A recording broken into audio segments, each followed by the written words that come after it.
நாங்கள் இன்றைக்கி first time ஒரு கடையில் வந்து புதுசாக ட்ரை பண்ண போகிறோம்.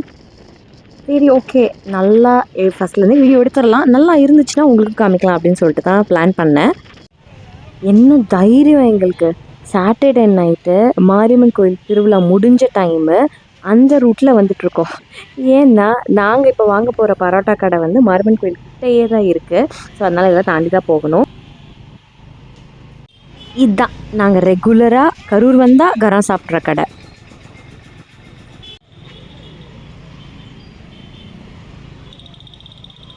உழவன் உணவகமா?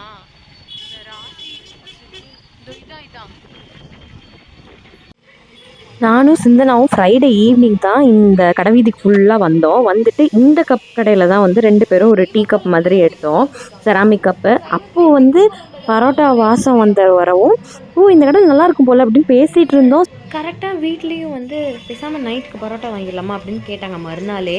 அப்புறம் நான் இந்த கடையை பற்றி சொன்னேன், வாசம் நல்லா இருந்ததுன்னு. எங்கே அப்படின்னு கேட்டுட்டு அப்பா இருந்துட்டு, அந்த இடம்னா எனக்கு அந்த கடை தெரியும், நிறைய பேர் சொல்லியிருக்காங்க நல்லாயிருக்கும்னு, ஆனால் நாங்கள் சைவம் தான் அப்படின்னு சொன்னார். சரி, இங்கே வந்து வாங்கிடலாம் அப்படின்னு சொல்லிட்டு கிளம்பி வந்துட்டோம் நானும் என் ஹஸ்பண்டும். சரி, ரொம்ப மாதம் ஆச்சு. நானும் கூடவே வந்து பரோட்டா கடையில் நின்று பரோட்டா வாங்கினதெல்லாம் தம்பி பிறக்கிறதுக்கு முன்னாடி எப்போயாவது கரூர்லேருந்து வீட்டுக்கு போகிறோன்னா வாங்கிட்டு போயிருக்கோம். ஆனால் சின்ன வயசில் லைக் ஸ்கூல் படிக்கும் போதெல்லாம் வந்து அப்பாவும் ஒர்க் முடிச்சுட்டு வராருன்னா அப்பாவே வாங்கிட்டு வந்திருப்பாரு. பட் வீட்டிலேருந்து வாங்க போகிறாரு அப்படின்னா இந்த பரோட்டா, ஃப்ரைட் ரைஸ், நூடுல்ஸ் எல்லாம் வாங்குறதுக்கு என்ன வேலையாக இருந்தாலும் நானும் கிளம்பி கூடவே போயிடுவேன். அந்த சவுண்டுக்காக, பரோட்டா கொத்தும்போது இருக்கிற சவுண்டு இருக்கே, அதுக்காகவே போவேன்.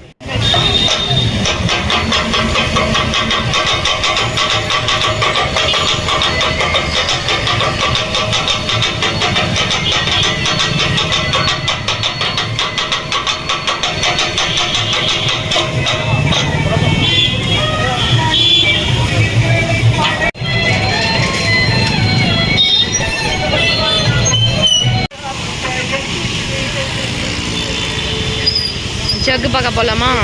நேற்று வந்தப்போ நான் வெறும் மண்ணில் வாட்டர் பாட்டிலாக தேடிக்கிட்டு இருந்தேன். கடைசியில் ஆனால் எங்கள் அம்மா வந்து ஜக்கு தான் வேணும்னு கேட்டாங்க. அது இங்கே இருக்கு.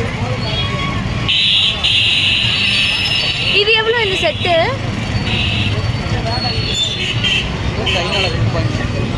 இந்த செட் எவ்வளோ? 200. Okay, finally shopping pro tip என்ன அப்படின்னா, மாரியம்மன் திருவிழா முடிய போகிற சமயத்தில் கடைகள்லாம் எடுத்துருவாங்க. இன்னும் 2 நாளுங்கிற சமயத்தில் போனீங்க அப்படின்னா எல்லாமே ரொம்ப கம்மி ரேட்டில் நீங்கள் வாங்கலாம். அது இல்லாமல் என் ஹஸ்பண்ட் பார்கெயின் வேறு பண்ணார். எனக்கு அது வராது. இந்த டைனிங் செட் இருக்குல்ல, 2 பீங்கான் கப் செட்டு, அதுவும் மண்பானையோட ஜக்கும் சேர்த்து 350 கொடுத்தாங்க. சந்தோஷமாக வாங்கிக்கிட்டேன்.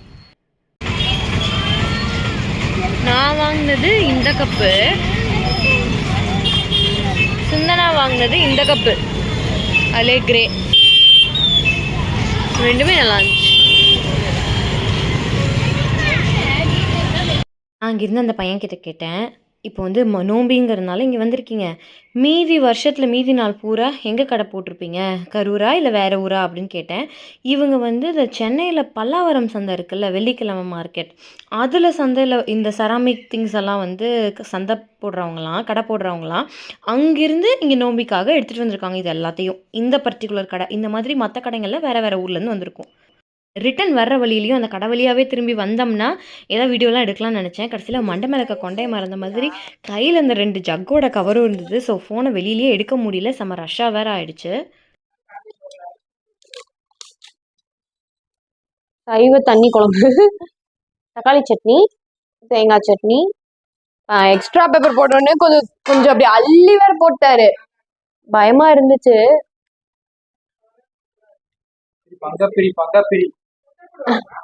முட்டை போடுவாங்க. அதுலயும் சைவ கொத்து, முட்டை கொத்து அப்படி தனியா கேட்டு வாங்கிக்கலாம் போல.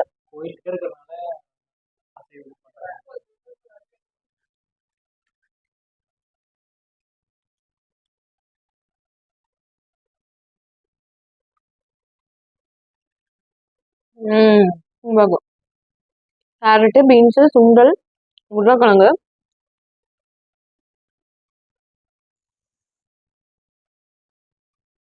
நான் கூட எக்ஸ்ட்ரா பெப்பர் அவர் போட்ட வேகத்தை பார்த்துட்டு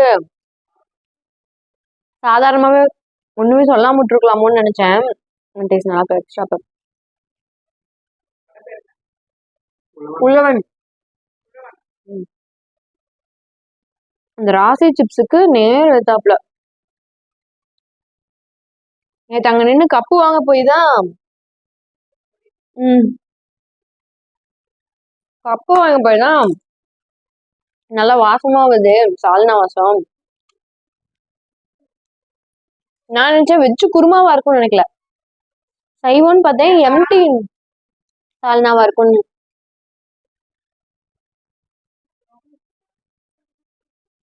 பரோட்டா வந்து செம்ம சாஃப்ட்டாக இருந்தது. அதை திருப்பி திருப்பி என் ஹஸ்பண்ட் சொல்லிகிட்டே இருந்தார். ஆனால் ரெக்கார்டிங் இல்லாதப்போ சொல்லிக்கிட்டு இருந்தார். அதனால நான் வாய்ஸ் ஓவர் கொடுக்குறேன். யார் வெஜிடேரியன்ஸ் இல்ல சில நாள்ல வந்து வெஜ் தான் சாப்பிடுவோம், நான்வெஜ் சாப்பிட மாட்டோம், அன்னைக்கு பரோட்டா கிரேவிங்ஸ் வருது இல்ல பரோட்டா சாப்பிடணும் அப்படின்னு யோசிச்சீங்கன்னா தாராளமா போய் சாப்பிடலாம். அதிசயமா வெஜ் ஹோட்டல் சஜஷன் சொல்லியிருக்கோம் சேனல். எனக்குலாம் பரோட்டா வெஜ் குருமா பிடிக்கவே பிடிக்காது.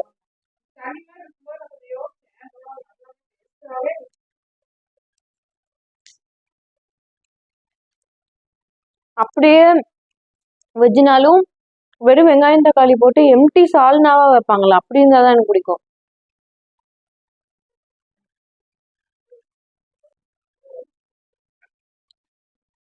ஆனா போதும்.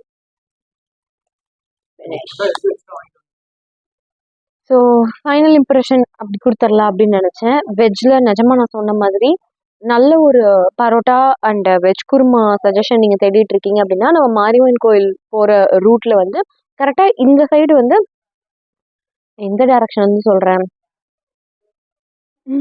எனக்கு வந்து வழி வந்து இப்படி எனக்கு இங்கே எங்கள் வீட்டில் இந்த காந்தி கிராமத்துலேருந்து கரூர் இப்போ இந்த பச்சைப்பதிபாளையம் ரூட் வழியாக போகிறதுக்கு தான் எல்லா ரூட்டுமே எனக்கு கரெக்டாக சொல்ல வரும். கரெக்டாக நீங்கள் மாரியம்மன் கோயிலுக்கு திரும்புகிற இடத்துல இந்த ராசி சிப்ஸ்னு ஒன்று இருக்கும். அந்த ராசி சிப்ஸ்க்கு ஸ்ட்ரெயிட் ஆப்போசிட் ரோட்டு மேலேயே பக்கத்துலேயே இந்த மோசி கவரிங் கடைலாம் இருக்கும்னு நினைக்கிறேன். நான் வீடியோலேயே காமிச்சிருப்பேன், செக் பண்ணிக்கோங்க. உழவன் உணவகம்னு சொல்லிட்டு நிஜமா ரொம்ப நல்லா இருந்தது. நான் வந்து எப்படி அதை வாங்கினா நான் சொல்லியிருந்தேன்ல வீடியோவில், நானும் சிந்தனாவும் அந்த ராசி சிப்ஸ்க்கு கீழேயே இருந்த அந்த செராமிக் கப்பு ஜாடிலாம் இருந்த கடையில் வந்து கப்பு செலக்ட் பண்ணிட்டு இருந்தோம். அப்போ திடீர்னு வந்து இந்த பக்கத்துல இருந்து சிப்ஸ் வாசனை, அந்த பக்கத்துல இருந்து பரோட்டா குருமா வாசம் அப்படின்னு பயங்கரமா வரும். எங்க இருந்து வருது அப்படின்னு சுத்தி முந்தி தேடிட்டே இருந்தோம். கடைசியில் பார்த்தா அந்த ஹோட்டல்ல இருந்து. எனக்கு எப்படி ஒரு ஞாபகம்னா, சின்ன வயசுல அதே ஹோட்டல்ல உட்காந்து நான் சாப்பிட்ட மாதிரி எனக்கு ஒரு ஞாபகம். தெரியல எத்தனை பேருக்கு இந்த மாதிரி ஒரு ஃபீல் இருக்கும்னு சொல்லிட்டு. நம்ம உட்காந்து இந்த இடத்துக்கு வந்திருக்கோம், ஆல்ரெடி சாப்பிட்ருக்கோம் அப்படின்ற மாதிரி எனக்கு ஒரு ஞாபகம் தான். வீட்டில் கேட்டதுக்கு மேபி இருக்கலாம் அப்படின்னு சொல்லி சொன்னாங்க.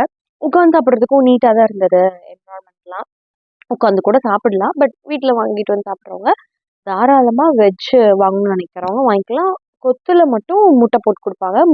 முட்டை இல்லாமல் சைவ கொத்து கூட நீங்கள் வாங்கிக்கலாம். இதோட இந்த வீடியோ வந்து முடிச்சுக்கிறேன். இந்த வீடியோ இவ்வளோ தூரம் பார்த்ததுக்கு வந்து ரொம்ப தேங்க்ஸ். அண்ட் கரூர் சுற்றி இருக்கீங்க, நல்ல ஒரு பரோட்டா கடை தேடிட்டு இருக்காங்க உங்கள் ஃப்ரெண்ட்ஸ் யாராவது அப்படின்னா அவங்களுக்கு இந்த வந்து ஷேர் பண்ணுங்கள். இந்த வீடியோ பிடிச்சிருந்ததுன்னா லைக் பண்ணுங்கள். அண்ட் நீங்கள் இந்த கடையில் போய் நீங்கள் ஆல்ரெடி சாப்பிட்ருக்கீங்க அப்படின்னா எப்படி இருக்குன்னு கமெண்ட் பண்ணுங்கள். வேறு ஏதாவது பரோட்டா கடை சூப்பராக இருக்கும், சால்னா அடிச்சுக்கவே முடியாது, அந்த அளவுக்கு டாப் நாச்சாக இருக்கும், both veg and non veg suggestions இருந்ததுன்னா கமெண்ட் பாக்ஸில் வந்து மறக்காமல் எனக்கு சொல்லுங்கள். மற்றவங்களும் பார்த்து தெரிஞ்சுப்பாங்க. டாடா. அதோடு இந்த வீடியோவை முடிச்சிடலாம் தான் நினச்சேன். பட் ப்ளெயின் பரோட்டா எப்போ வாங்கினாலும் நாங்கள் ஒரு பரோட்டா எக்ஸ்ட்ரா தான் வாங்குவோம். மேக்ஸிமம் அது வந்து நைட்டே சாப்பிட்டு முடிச்சிருவோம். சில சமயம் அந்த ஒரு சிங்கிள் பரோட்டா வந்து மிச்சமாயிடும். மறுநாள் காலையில் நான் சாப்பிடுவேன். கரெக்டாக இன்றைக்கி சண்டே மார்னிங் வீட்டில் நாட்டுக்கோழி குழம்பு வேறு வச்சாங்க. பரோட்டாவை பிச்சு போட்டு அதில் நாட்டுக்கோழி குழம்பு ஊற்றி ஊற வச்சு ஆம்லெட் ஒன்று போட்டுட்டு சாப்பிட்டா தி பெஸ்ட் காம்போ.